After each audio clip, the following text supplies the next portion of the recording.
আমাদের রাজ্যে মাননীয় মুখ্যমন্ত্রীও ইদানিংকালে ককবরক স্ক্রিপ্ট নিয়ে যেভাবে তিনি তার ইচ্ছা স্বেচ্ছাচারিতা চাপিয়ে দেওয়ার চেষ্টা করছেন, এটা খুবই দুর্ভাগ্যজনক। বা ত্রিপুরা মধ্যশিক্ষা পর্ষদের সভাপতি, যার উদ্ধৃতি দিয়ে ডক্টর জগদীশগঞ্জ চৌধুরী মহোদয়ের বক্তব্য বলে প্রচারিত হয়েছে, তার পক্ষ থেকেও এই নিন্দা বাক্যের বিরুদ্ধে কোনো কথা আমি শুনিনি। তাহলে এটা ধরে নেওয়া যায় যে এরকম একটা কথা নিশ্চয়ই বলেছেন, তা না হলে পত্রিকা এটা কিভাবে তুলল এবং কেন এ ব্যাপারে ককবরক ভাষীরা এত সরব হচ্ছেন। আমি বলবো শুধু ডক্টর জগদীশগঞ্জ চৌধুরী না, আমাদের রাজ্যে মাননীয় মুখ্যমন্ত্রীও ইদানিংকালে ককবরক স্ক্রিপ্ট নিয়ে যেভাবে তিনি তার ইচ্ছা স্বেচ্ছাচারিতা চাপিয়ে দেওয়ার চেষ্টা করছেন, এটা খুবই দুর্ভাগ্যজনক। এই ভারতীয় জনতা পার্টি 2018 বিধানসভা নির্বাচনে তাদের ইস্তেহারে, 2023-এও প্রায় একই রকমে তাদের বিভিন্ন বক্তব্যে তারা এই রোমান স্ক্রিপ্টের কথা বলেছেন, তার পক্ষে সওয়াল করেছেন। আর এখন সরকারের থেকে উল্টো কথা বলছেন, তারা নতুন স্ক্রিপ্ট আবিষ্কার করুক,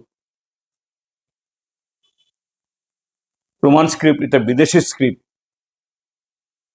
তাহলে আপনাদের ছেলে মেয়ে বা আপনারা নিজেরাও কেন এই ইংলিশ মিডিয়াম স্কুলে পড়লেন? কেন নতুন নতুন স্কুল ইংলিশ মিডিয়ামে পরিণত করছেন? কাজে ইংলিশ মিডিয়াম আপনি পড়ছেন, তখন এটা বিদেশি হয় না। এখন আরেকটা ভাষাভাষীর লোক তারা চাইছেন এই স্ক্রিপ্টে তাদের ভাষা লেখ্যরূপ প্রদান করা হোক, তখন অন্য কথা বলছেন। এটা দুর্ভাগ্যজনক। এটা একরকমের আগুন নিয়ে খেলা। আর যদি বলে থাকেন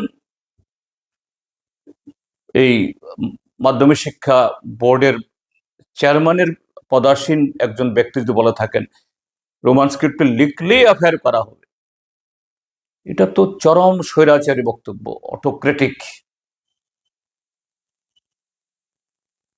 এভাবে বলা কোনো ভাষার সংস্কৃতি নিয়ে কোনো জনগোষ্ঠী তাদের সংখ্যা কত বড় কত ছোট এটা প্রশ্ন নয়, কিন্তু এত অসহিষ্ণুতা এটা হওয়া উচিত নয় যে যে কোনো ভাষার সংস্কৃতি সেই জনগণের ইচ্ছাকে মান্যতা দিয়েই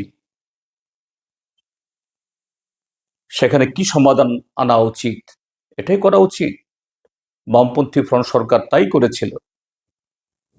ককবরক এবং রোমান দুটোতেই সেখানে পরীক্ষা দেওয়ার, পরীক্ষা বসার, বই লেখার এ সুযোগ ছিল। সরকারের উদ্যোগে বহু বই ছেপে বেরো হয়েছে এবং বলা হয়েছিল ভবিষ্যৎ ত্রিপুরা ককবরক ভাষীরা তারাই ঠিক করবেন তাদের স্ক্রিপ্ট কি হবে, সরকার চাপিয়ে দেবে না।